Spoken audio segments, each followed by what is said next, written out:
श्रृंगार भाव कितने सुंदर हैं कि आज सारे भक्त ठाकुर जी के पास पहुंच गए और सबके सब घेर बन गए, मतलब घाघरा बन गए, चारों तरफ से ठाकुर जी को घेर लिया भक्तों ने।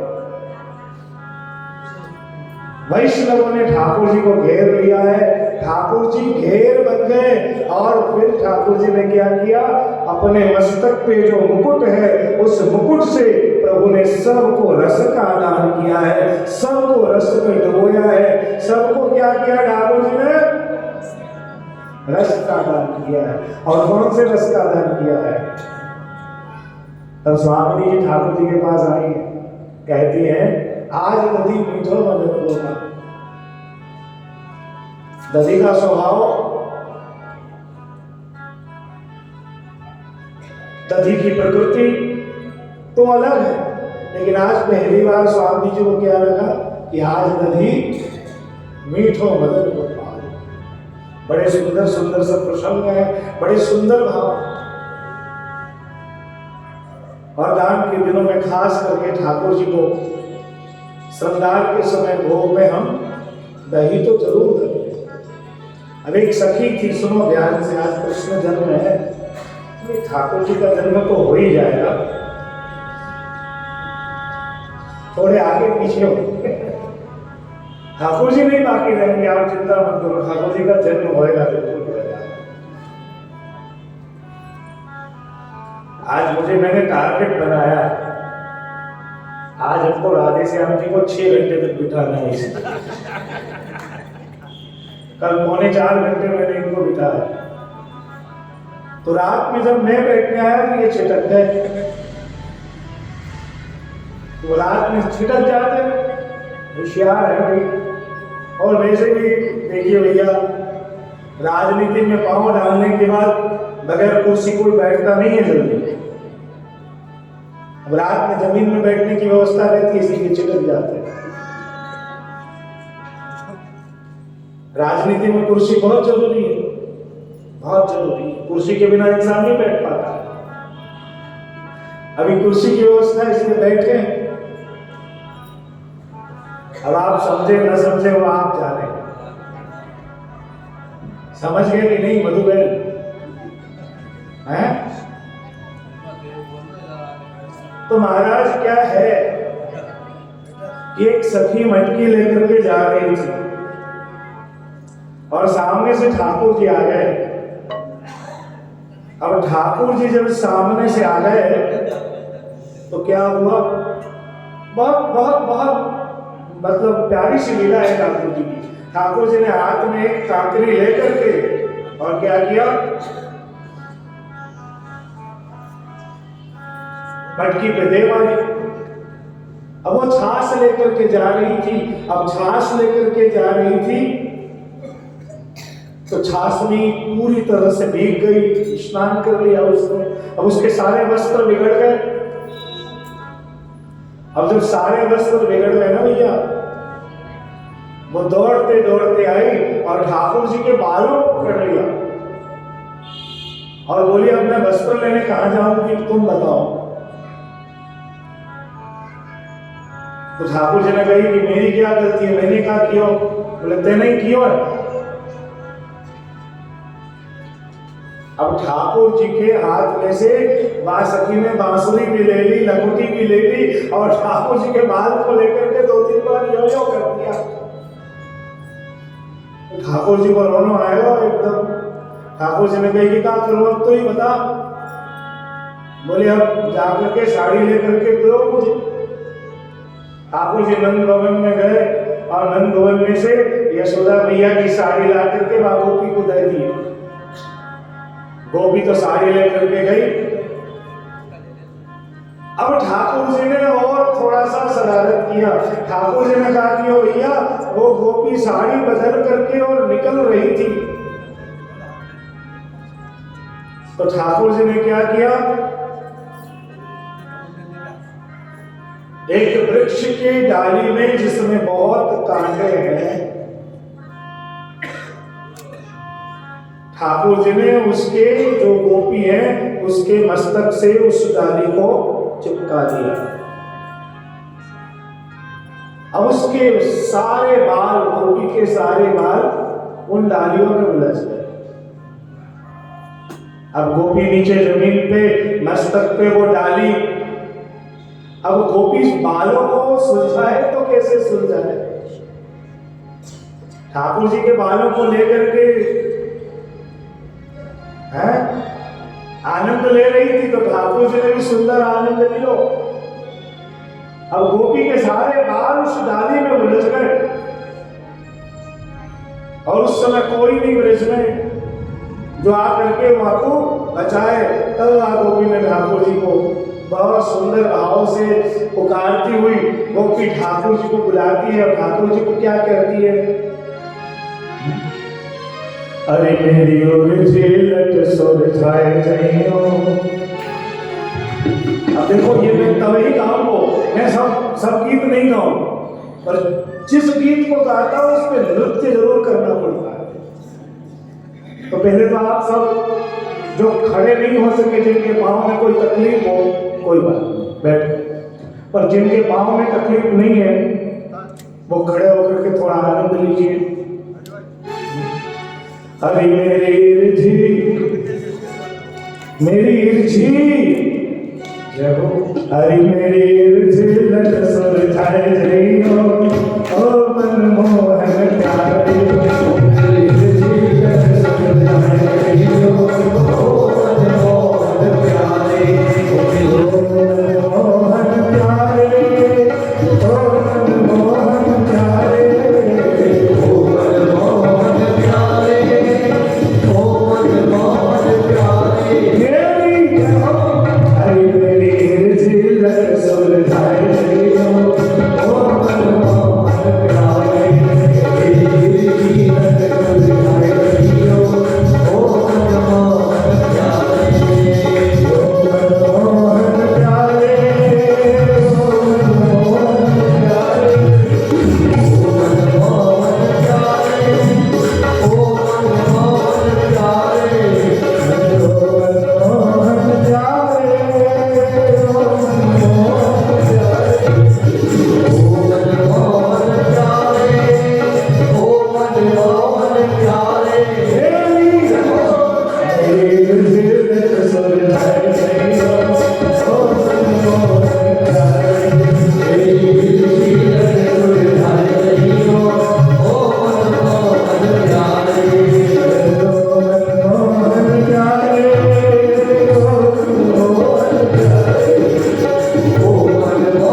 100वें यज्ञ मंडप में प्रवेश कर चुके हैं। और जब यज्ञ मंडप में प्रवेश हो चुका तब राजा बलि के द्वार पे दान मांगने के लिए स्वयं अजन्मा अविनाशी ब्रह्म परमात्मा असरण शरण शरणागत वत्सल श्रीमन्नारायण विष्णु का ही एक रूप जो बामन के रूप में कश्यप और अदिति के आंगन में प्रकट हुए हैं। कश्यप और अदिति के तप से जिनका जन्म हुआ है वो अजन्मा अविनाशी ब्रह्म परमात्मा आज बालक के रूप में बलि के द्वार पर खड़े। राजा बलि को जब जानकारी हुई कि मेरे द्वार पे आज एक ब्राह्मण बालक आया है, तो ब्राह्मण बालक को देखने के लिए, ब्राह्मण बालक का दर्शन करने के लिए महाराज बलि द्वार पे आते हैं। एक लाइन में एक बात कहना चाहूंगा, ब्राह्मण सेवा के बिना जीवन में ईश्वरी की प्राप्ति नहीं होती है। ये मैं नहीं कह रहा हूं, ये बड़े बड़े संतों को जब मैं सुनता हूं, सत्यमित्रानंद गिरी, गोविंद देव जी गिरी, जितने भी महान महान संत इस पृथ्वी में हुए, और जब मैं उन्हें सुनता हूं, बाकी मैं ब्राह्मणवाद में विश्वास नहीं करता हूं व्यक्तिगत रूप से, और मैं बोलना भी नहीं चाहता हूं कि लोग ब्राह्मणवाद समझेंगे, पर एक सत्य जिसको मैंने नजदीक से महसूस किया कि ब्राह्मण सेवा के बिना जीवन में ऐश्वर्य प्राप्त नहीं होता। अरे बहुत छोटी सी बात और बोलूंगा, हम भी समझते थे कि श्राद्ध के दिनों में दान ज्यादा से ज्यादा गरीबों को करना चाहिए, हम करते भी हैं, आप लोग भी करते होंगे। लोगों के बीच एक भ्रांति भी फैलाई जाती है कि बामन को क्यों जिमाना, किसी भिखारी को जिमा दो, गरीब बस्ती में जाकर के बांट दो। जरूर जाओ, बिल्कुल जाना चाहिए। श्रीमद् भागवत के गोवर्धन लीला में जब पिछली बार मैं कथा करने आया था, तब यही मैं समझा कर गया था आप लोगों को। लेकिन एक बात मुझे बताओ, आप अगर दान की वस्तु गरीब को जाकर देते, आप गरीबों पे दया भाव रखें, लेकिन अगर आपको ऐश्वर्य चाहिए तो किसी ब्राह्मण की जब सेवा करोगे, क्योंकि उसके तो विचारों के भाग्य बिल्कुल निर्बल है, कर्म उसका प्रबल नहीं है। आपने कुछ रुपए पैसे अनाज वस्त्र दिए, आपने दया करके उसको दिया, लेकिन जब एक ब्राह्मण को आप देते हो, संध्या करने वाले ब्राह्मण को देते हो, तो ब्राह्मण जो संध्या करता है, गायत्री जपता है, वो तप करता है, ब्राह्मण कुल में जो उसका जन्म हुआ है, उसके जो भाग्य हैं, उसके जो कर्म हैं, उस कर्म का कुछ भाग भी दान करने से आपको प्राप्त होता है, और अपने आप ऐश्वर्यशाली होते चले जाते हैं। चाहे वो रावण हो, चाहे कंस हो, चाहे वो राजा बलि हो, सबने खूब ब्राह्मण सेवा की है, और ब्राह्मण सेवा करने के बाद ही उनको उस परम पद की प्राप्ति हुई। आज मैं जब बिहार में, यूपी में देखता हूं, जो मुख्यमंत्री साहब सबसे ज्यादा ब्राह्मणों की निंदा करते हैं, उनके रसोई में रसोईया ब्राह्मण होता है, और उनके सेक्रेटरी कोई ब्राह्मण ही होते हैं। तब मुझे बड़ा आश्चर्य लगता है, उनके सेक्रेटरी हमेशा कोई ना कोई ब्राह्मण होगा। तो महाराज, जीवन में जो ऐश्वर्य प्राप्त होता है ना, वो ब्राह्मण सेवा से ही होता है। माने ना माने, अपना विषय है, अपने अपने विचार है। ये बिल्कुल मैंने जो निचोड़ पाया है वो मैं आपको बता दूं। ब्राह्मण सेवा का फल बहुत उत्तम, न समझ में आए ना करिए, लेकिन समझ में आए तो मेरी बातों पर रात में सोचिएगा कि ब्राह्मण दान का क्या महत्व है। राजा बलि तुरंत ही घर से बाहर आए, बामन को प्रणाम किया, और वामन भगवान को प्रणाम करने के बाद वामन भगवान को पूछा कि हे ब्राह्मण देव, आपकी आयु बहुत छोटी है, आपको क्या भेंट करूं? वामन भगवान बोले, राजन, मैं तो संतोषी ब्राह्मण हूं, मुझे कुछ चाहिए नहीं, बस यज्ञशाला में यज्ञ नारायण का दर्शन करने आया हूं। और मैंने तुम्हारे विषय में सुना है कि तुम्हारे समान कोई दानवीर नहीं है, तुम बड़े ही दानवीर हो राजन, इसलिए मैं तुम्हारी दानवीरता को देखने के लिए आया। तुरंत ही राजा बलि केसर जल लेकर आए और केसर जल से वामन भगवान के चरण को धोकर मस्तक पे राज तिलक करके और वामन भगवान को पूछा कि भगवान, आपके पिता का नाम क्या है? पहले तो मजाक उड़ाने लग गए थे भगवान के पास, लेकिन मजाक उड़ाते उड़ाते राजा बलि के पास शुक्राचार्य जी महाराज आए और शुक्राचार्य जी ने कहा कि राजन, बड़ी गलती हो रही है तुमसे, राजन तुमसे बड़ी गलती हो रही है, याद रखो ये कोई और नहीं, ये साक्षात विष्णु है, ये साक्षात अजन्मा अविनाशी विष्णु है। 1000 बार समझाने के बाद भी राजा बलि ने हाथ में जल लेकर के संकल्प किया और संकल्प करते ही वामन भगवान ने अपने स्वरूप का विस्तार किया है और अपने 2 ढग भूमि 2 चरण से भगवान ने 14 लोक के ब्रह्मांड को नाप लिया।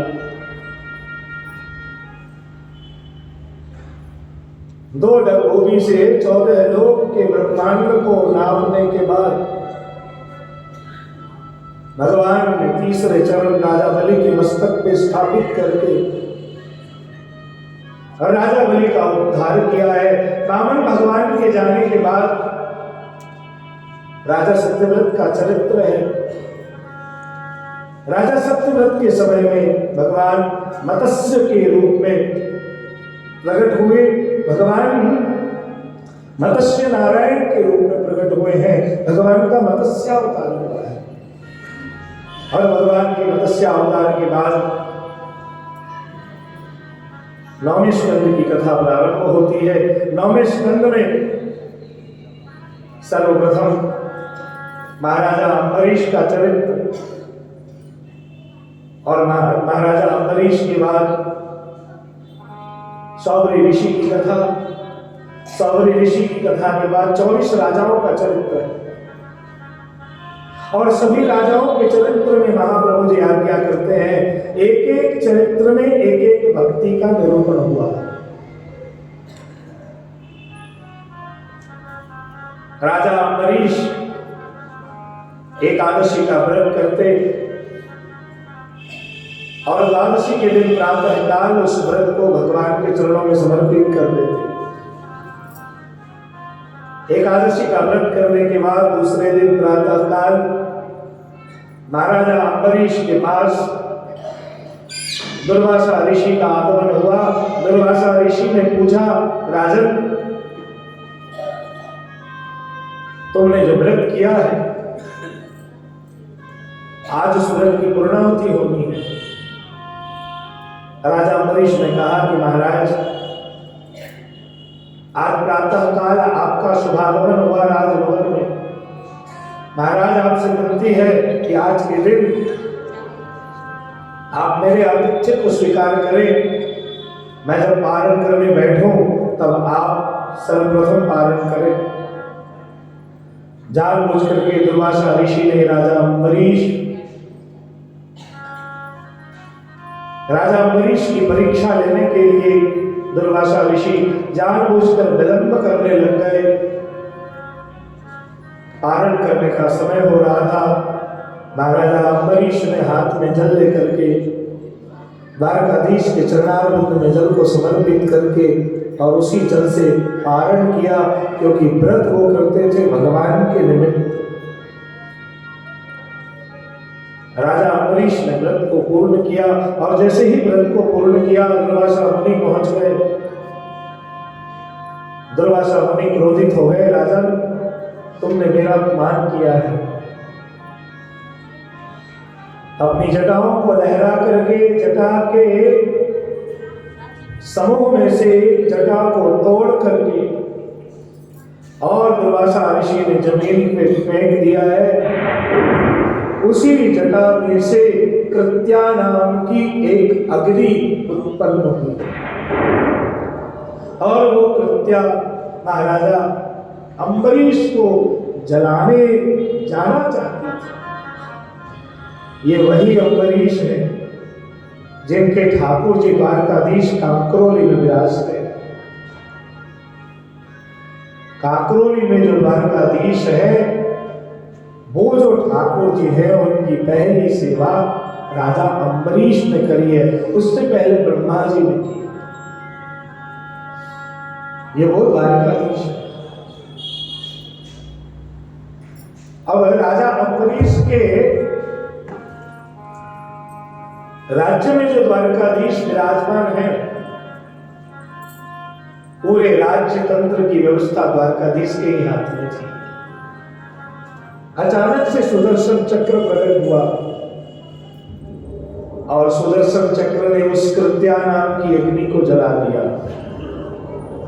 और अब वो सुदर्शन चक्र दुर्वासा ऋषि को मारने के लिए दौड़ना प्रारंभ किया, भ्रमण करने लग चुका है। दुर्वासा ऋषि ब्रह्मा जी के पास गए, भगवान महादेव के पास गए, भगवान विष्णु के पास गए, किसी ने भी दुर्वासा के प्राणों को नहीं बचाया। स्वयं भगवान विष्णु ने भी जवाब दिया, आज हम आपकी रक्षा नहीं कर पाएंगे, आप राजा अम्बरीश के पास चले गए जाए। और अंत में महाराज अम्बरीश के पास पहुंचे, तब राजा अम्बरीश ने कहा कि भगवान आप तो देव ब्राह्मण हैं, मैं आपका अपमान कैसे कर सकता हूं महाराज। महाराज मैंने आपका अपमान नहीं किया है, महाराज आप निश्चिंत हो जाएं। अंत में राजा अम्बरीश ने सुदर्शन चक्र की जब स्तुति करी तब सुदर्शन देव शांत हो गए। श्री महाप्रभु जी आज्ञा करते हैं कि 9वें स्कंद में 18 राजाओं का चरित्र है और सभी राजाओं के चरित्र में एक एक प्रकार की भक्ति रही हुई है, इसलिए इस 9वें स्कंद को ईशानु कथा कहते हैं, ईसा अनुगामिनी कथा। अपने पुष्टि मार्ग में जो सामग्री है उसके भी गांव है, सखड़ी सखड़ी लीलो मेवो सूखा मेवा, सामग्री अर्थात जो श्याम के पास पहुंचने के लिए आगे आगे खड़ी है वो है महाराज सामग्री, वो है सामग्री। सामग्री का भी सुंदर स्वरूप है। वर्णन करते करते राजा अम्बरीश के बाद उसी परिवार में महाराज सगर हुए।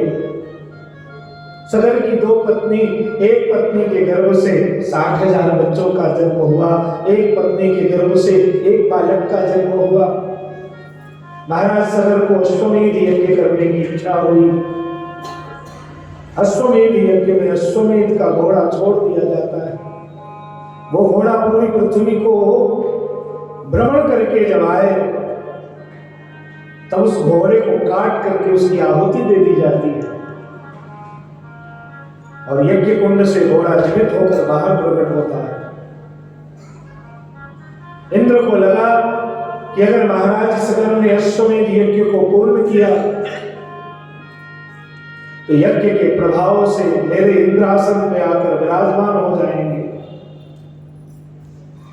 उस समय वोट से सरकार का चयन नहीं होता था, तप से सरकार का चयन होता था। जो सबसे ज्यादा तपस्वी होता था वो राज्य सिंहासन में विराजमान होता था। अब राज्य सिंहासन पर बैठने की बात थी। इंद्र ने देखा कि अगर मैं इस घोड़े को छुपा लूं तो शायद महाराज सगर यज्ञ बंद कर देंगे। महाराज सगर ने उस घोड़े को छोड़ दिया। वो घोड़ा भ्रमण करते करते गंगा सागर में पहुंचता है। गंगा सागर में कपिल मुनि निवास करते हैं। कपिल मुनि की कुटिया है। उसी गंगा सागर की भूमि में कपिल मुनि के आश्रम के बराबर पीछे इंद्र ने उस घोड़े को छुपा दिया। काफी वर्षों व्यतीत हो जाने के बाद महाराज सगर जब बूढ़े हो गए तब महाराज सगर ने कहा कि जाओ अपने 60,000 पुत्रों को भेजा कि शायद से किसी राजा ने हमारे घोड़े को कैद किया है। महाराज पहुंचे। 60,000 पुत्र बाण तीर धनुष से सुसज्जित होकर गंगा सागर में पहुंचे। गंगा सागर में देखा कि ऋषि के आश्रम में हमारा घोड़ा है। मन में क्रोध आया, इस ऋषि को ये अधिकार किसने दिया कि ये हमारे यज्ञ के घोड़े को कैद करे, मेरे अश्व को कैद करे। तुरंत ही महाराज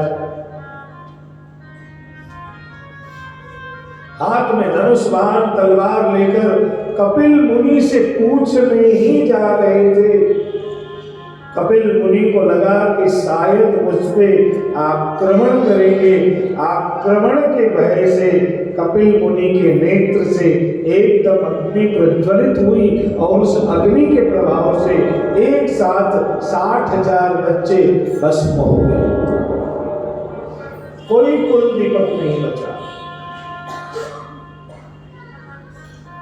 दूसरी जो पत्नी थी उसके गर्भ से पुत्र का जन्म हुआ था। बालक का नाम है अंशुमान। बहुत वर्षों के बाद अंशुमान निकले। ये सब रघुकुल के बच्चे हैं। यह पूरी जो कथा चल रही है वो जो कथा है जो आप अब कथा श्रवण कर रहे हो, ये सब रघुकुल के बालक हैं। अब महाराज जो है अंशुमान भी निकले अपने भाइयों को ढूंढने के लिए। गंगा सागर पहुंचे तो देखा मेरे 60,000 भाई और उनके जले हुए शरीर। कपिल मुनि को पूछा। कपिल मुनि ने समझाया, बेटा ये यज्ञ न हो इसके लिए इंद्र ने इस प्रकार से तुम्हारे घोड़े को हमारी कुटिया में छिपाया है। जाओ अपने घोड़े को ले जाओ, यज्ञ पूर्ण करो। बोले मेरे भाइयों का उद्धार कैसे होगा महाराज? बोले जब गंगा जी इस पृथ्वी पे आएंगी तभी तुम्हारे भाइयों का उद्धार होगा। अंशुमान ने तप किया, गंगा जी नहीं आई। अंशुमान के पुत्र हुए महाराज दिलीप। दिलीप ने तप किया, गंगा जी नहीं आई। तीसरी पीढ़ी में महाराज भगीरथ ने जब तप किया है तब महाराज भगीरथ के तप से गंगा जी आई नहीं। गंगा जी को भगवान महादेव ने मस्तक पे धारण किया है और स्वयं महादेव जी ने जब गंगा मैया को अपने मस्तक पे धारण किया तब जाकर के गंगा मैया पृथ्वी पे आई और सगर के परिवार और संपूर्ण भारतवासियों का उद्धार किया है। बोलिए गंगा मैया की। और इसी परिवार में आगे चल करके महाराज दशरथ जी के यहाँ भगवान श्री रामचंद्र जी का जन्म हुआ है। और रामचंद्र जी के जन्म के बाद कथा 10वें स्कंद में प्रवेश करती है। आज हम सिर्फ जय जयकार करके और क्रम को आगे बढ़ाते हैं। कल पुनः मैं राम जन्म की जो व्याख्या है वो मैं आपको श्रवण कराऊंगा। तो बोलिए श्याम रामचंद्र भगवान की जय, रामलला सरकार की जय।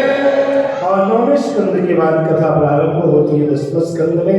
10वां स्कंद भगवान का हृदय है और भगवान के हृदय स्वरूप 10वें स्कंद में राजा परीक्षित ने सुखदेव जी को प्रश्न किया है। कथितो वंश विस्तारो भवता सोमसूर्ययो राज्यं चो वयवंश्यानां चरितं परमाद्भुतम्। राजा परीक्षित ने सुखदेव जी को प्रश्न किया कि महाराज, अभी तक आपने अन्यान्य राजा और महाराजा के चरित्रों को श्रवण कराया, अब मैं किसी की कथा श्रवण नहीं करना चाहता। अब महाराज, अगर आप मुझे कथा सुनाना चाहते भी हैं तो मुझे सिर्फ कृष्ण कथा श्रवण करना, और यहां से केवल और केवल कृष्ण चरित्र है, क्योंकि कृष्ण चरित्र के बिना जीवात्मा की कोई गति नहीं। इसलिए महाराज, मुझे सिर्फ और सिर्फ कृष्ण कथा श्रवण करने की इच्छा है। आज पहली बार राजा परीक्षित के मुख से कृष्ण कथा, कृष्ण चरित्र, केवल और केवल मुझे कृष्ण को समझना है। कृष्ण के अतिरिक्त मैं अब किसी को भी नहीं चाहता। सुखदेव जी बड़े प्रसन्न हुए। इन सभी प्रसंगों पे सुबोधनी जी है। जब कल हम 2 बजे बैठेंगे तो कल फिर 10वां स्कंद और 9वें स्कंद के सुबोधनी जी से ही हमारी कल की शुरुआत होगी। 1.5 से 2 घंटे का समय लगेगा। इसमें केवल और केवल सुबोधनी जी है, एक एक श्लोक में सुबोधनी जी। तो कथितो वंश विस्तारो भवता सोमसूर्ययो राज्यं चो वयवंश्यानां चरितं परमाद्भुतम्। महाराज, मैं केवल कृष्ण को पीना चाहता हूं। मुझे आप ये बता दें कि कृष्ण का जन्म कहां हुआ, कितने बजे हुआ, कैसे हुआ। आज बड़ी जिम्मेदारी के साथ आपको बता रहा हूं, भारत के कोई भी विद्वान महाप्रभु जी को पढ़े बिना कृष्ण जन्म नहीं समझा सकते। अब भगवान के जन्म का समय है। पृथ्वी गाय के रूप में ब्रह्मा जी के पास जाती है। ब्रह्मा जी वैकुंठ धाम पहुंचे। ब्रह्मा जी ने भगवान की स्तुति करी। भगवान के आने के 3 प्रयोजन हैं। भक्तों के कष्ट को दूर करने के लिए, देव की मैया के कष्ट को दूर करने के लिए, और कंस के अत्याचार को समाप्त करने के लिए। तो जब जब होई धर्म की हानि, जब जब होई धर्म की हानि, बढ़ी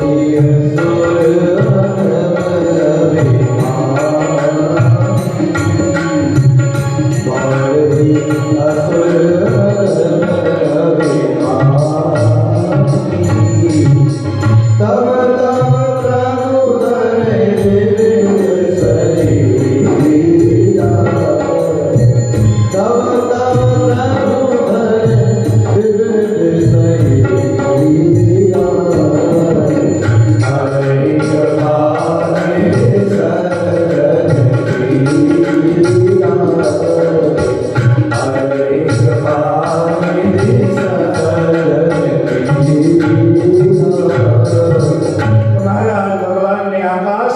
के द्वारा बताया,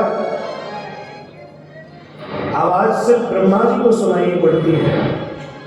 ब्रह्मा जी पृथ्वी माता के पास आए और पृथ्वी माता को कहते हैं, मैया तुम्हारे कष्ट को दूर करने के लिए कुछ ही समय के बाद भगवान पृथ्वी पे अवतीर्ण होने वाले हैं। इधर देवकी और वसुदेव जी दोनों का विवाह संपन्न हुआ है।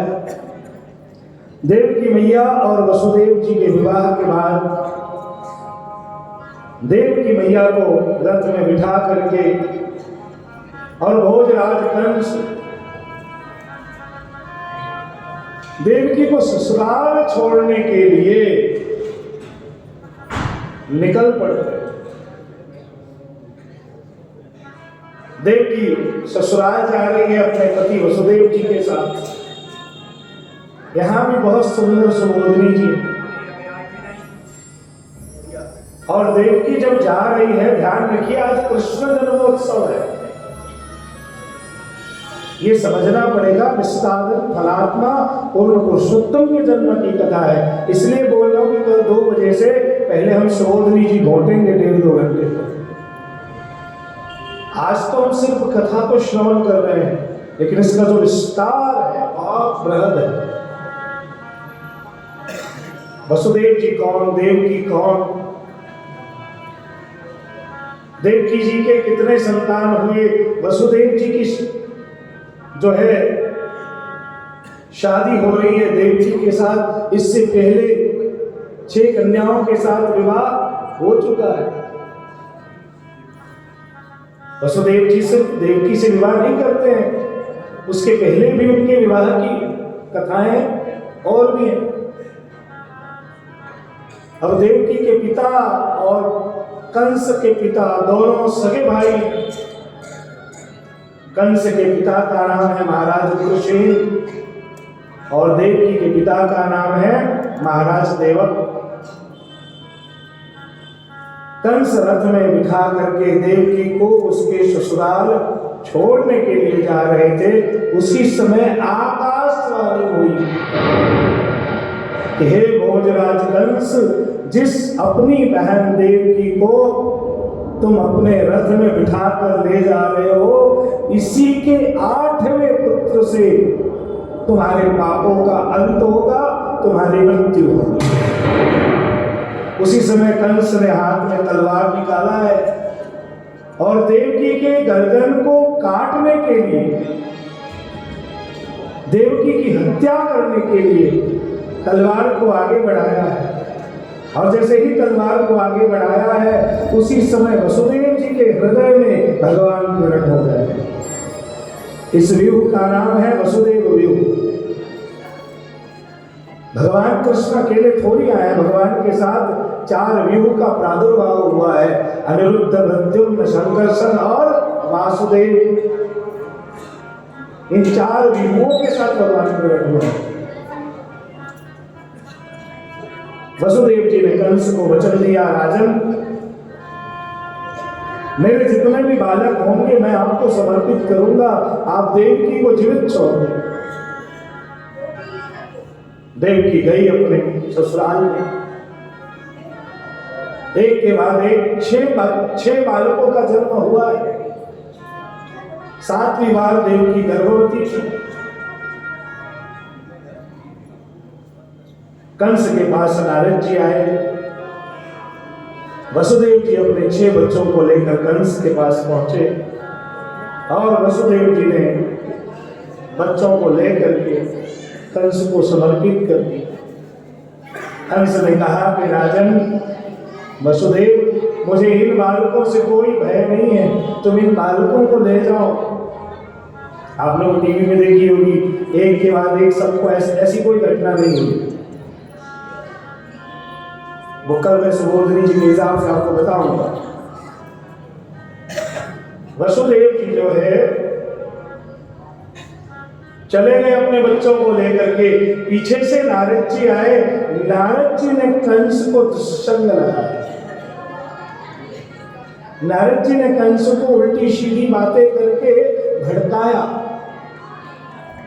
अब मूर्ख कंस अपनी ही बहन जो 7वीं बार गर्भवती थी, उसके सामने उसके 6 बच्चों की हत्या करके देवकी वसुदेव को कैद में बंद किया।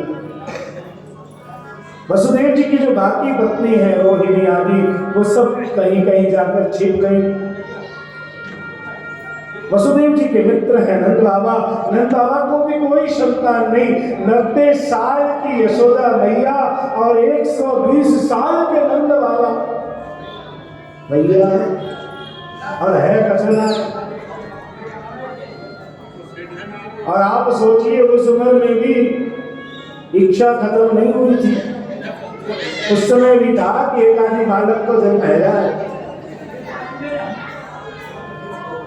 अब 90 साल की यशोदा मैया, 120 साल के नंद बाबा, और अभी इच्छा समाप्त नहीं हुई, संतान चाहिए। तो क्या हुआ महाराज, संतान चाहिए। देवकी का 7वां गर्भ भगवान ने योग माया के द्वारा रोहिणी जी के गर्भ में स्थापित करवाया है। और धीरे धीरे भाद्रपद कृष्ण पक्ष अष्टमी रोहिणी नक्षत्र, और रोहिणी नक्षत्र के समय में बोलिए श्री कृष्णचंद्र भगवान की, श्री कृष्णचंद्र भगवान की, श्री कृष्णचंद्र भगवान की। कारागार में भगवान अवतीर्ण हुए और अवतीर्ण होने के बाद देवकी वसुदेव ने भगवान की स्तुति की, देवताओं ने भगवान की स्तुति की। भगवान का फूल चंदन अक्षत से तुरंत ही देवताओं ने पूजन किया। और उसके बाद भगवान पहुंचे हैं सीधे सीधे कहा श्रीमद गोकुल में। तो आइए